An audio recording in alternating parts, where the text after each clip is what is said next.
Nail ரொம்ப வீக்காக இருக்குனாலோ, ரொம்ப ஈஸியாக ஸ்ப்ளிட் ஆகுதுனாலோ, ஒரு மினிமம் ப்ரெஷர் கொடுத்தாலே பிரேக் ஆகிடுதுனாலோ உங்களோட நெயில் ரொம்ப ஃப்ரெஜைலாக இருக்குன்னு அர்த்தம். இதை அனிகோலைசிஸ்ன்னு நாங்கள் மெடிக்கல் டேர்மில் சொல்லுவோம். ஸோ இது யாருக்கெல்லாம் வருது, என்ன ரீசன்னால வருது, இதை நம்ம எப்படி ட்ரீட் பண்ணலாம் அப்படிங்கிறத இந்த வீடியோ நம்ம டீட்டெயிலாக பார்க்கலாம். அதுக்கு முன்னாடி என்னோட நேம்ஸ் பிக்ஷா, நான் ஒரு மெடிக்கல் இன்டர்ன். இந்த சேனலில் ஸ்கின், ஹேர், ஹெல்த் இதெல்லாம் எப்படி கேர் பண்ணிக்கலாம் அப்படிங்கிற கண்டென்ட் நீங்கள் எக்ஸ்பெக்ட் பண்ணலாம். இந்த சேனலும் இந்த கண்டென்ட் உங்களுக்கு பிடிச்சதுன்னா சப்ஸ்கிரைப் பண்ணிக்கோங்க. இப்போ ஸ்ட்ரைட்டாக வீடியோக்குள்ளே போகலாம். ஸோ ஃபஸ்ட்டு இந்த நெயில் ஃப்ரெஜைலிட்டி வரதுக்கான ரீசன் என்னன்னு பார்த்துருவோம். அதுக்கப்புறம் இதை எப்படி மேனேஜ் பண்ணலாம், என்ன டேப்லெட்ஸ் யூஸ் பண்ணலாங்கிறத நம்ம பார்க்கலாம். ஃபஸ்ட்டு ரீசனே நெயில் வீக்னஸ் தான். யாரோட நெயில் வீக்காக இருக்கோ அவங்களோட நெயில் ஈஸியாக உடஞ்சிரும்.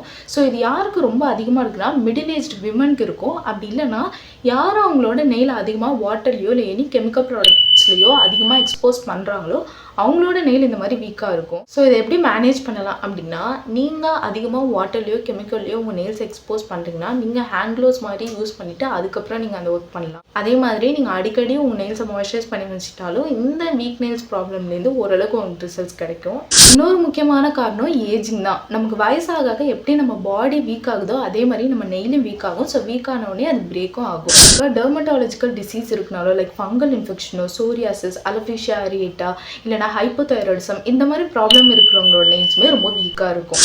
இன்னொன்று, நம்ம பாடியில் இருக்கிற ப்ராப்ளம்ஸான சிஸ்டமிக் டிசீசஸ் இருந்தாலோ லைக் நியூட்ரிஷனல் டெஃபிஷியன்சியோ இல்லைனா வாஸ்குலர் டிசீஸோ இருந்தாலோ அவங்களோட நெயில்ஸும் ரொம்ப வீக்காக இருக்கும். இன்னொரு முக்கியமான ரீசன் என்னன்னா, நெயில் ப்ராடக்ட்ஸ் ரொம்ப எக்ஸஸாக யூஸ் பண்ணுறது, அதிகமாக நெயில் பாலிஷ் போட்டு அதுக்கப்புறம் அதை அழைச்சிட்டு இந்த மாதிரி இருந்ததுன்னா அந்த நெயில் ஸ்ட்ரக்சர் டேமேஜ் ஆகும். இந்த ட்ராமானால நம்மளோட நெயில்ஸ் ரொம்ப வீக் ஆகும்.